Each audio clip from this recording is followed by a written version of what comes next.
The birthplace of money was Lydia, a place most of us can barely recall today. The world's first coin was minted here, and this small kingdom sparked one of the greatest economic revolutions in human history. The Lydians had lived in Anatolia since the second millennium BC. They established their own civilization in the 7th century BC. They weren't a giant empire, more like a slightly expanded city-state.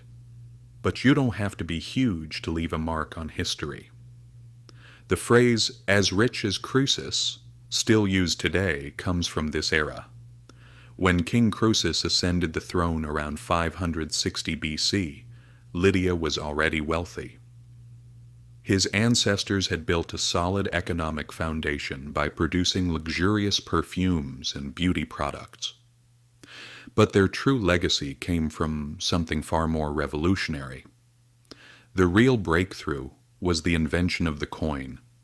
Although Mesopotamia, China, and Egypt had used various trade items before, none of them were actual coins. The Lydians created the first universal means of payment by minting small standardized stamped coins made from electrum. The lion head symbol on these coins verified their authenticity. It also represented the power of the kingdom. Thanks to this standardization, merchants no longer needed to weigh gold at every transaction. Everyone accepted the same value, trade sped up, cheating decreased, and more people could participate in commerce. During Croesus's reign, coins began to be minted from pure gold and silver. Lydia's markets became incredibly advanced.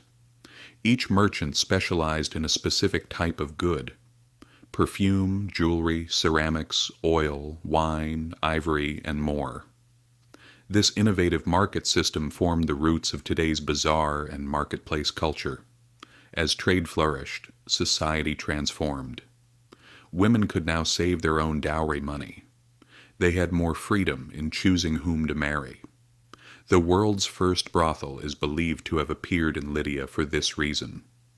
Gambling spread soon after. The first dice were likely invented here as well. But wealth doesn't always bring happiness. Over time, the Lydians became lost in luxury.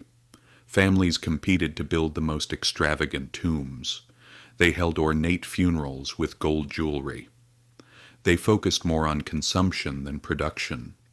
As a result, the kingdom slowly weakened.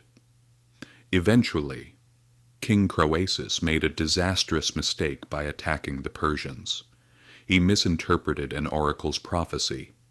He believed he would destroy a great empire. The prophecy came true.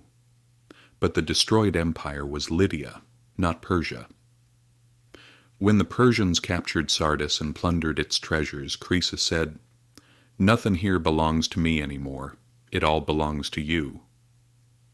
Lydia fell, but its invention, money, spread across the world.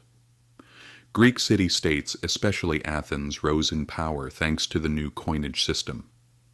This economic order didn't just create wealth. It fueled democracy, philosophy, science, and the arts. Trade created wealth. Wealth created leisure. Leisure created thinking, questioning, and innovation. Money eventually reshaped human relationships as well. Family, community, religion, and politics reorganized themselves around the concept of value and exchange. Around the world, different societies created their own forms of money. Cocoa beans were used by the Aztecs. Butter was used in Norway. Salt served as money in parts of Africa. Tea bricks were used by the Mongols. Cattle served as wealth in ancient Europe. Even cigarettes became money during wartime. But food spoils. Tea decays. Animals die. Metals endure. Gold especially has remained a universal symbol of value for thousands of years. Today, money is heading somewhere entirely new. Digitalization, virtual assets, and instant transfers are changing everything. The meaning of money is evolving. The world is moving toward a completely different economic era.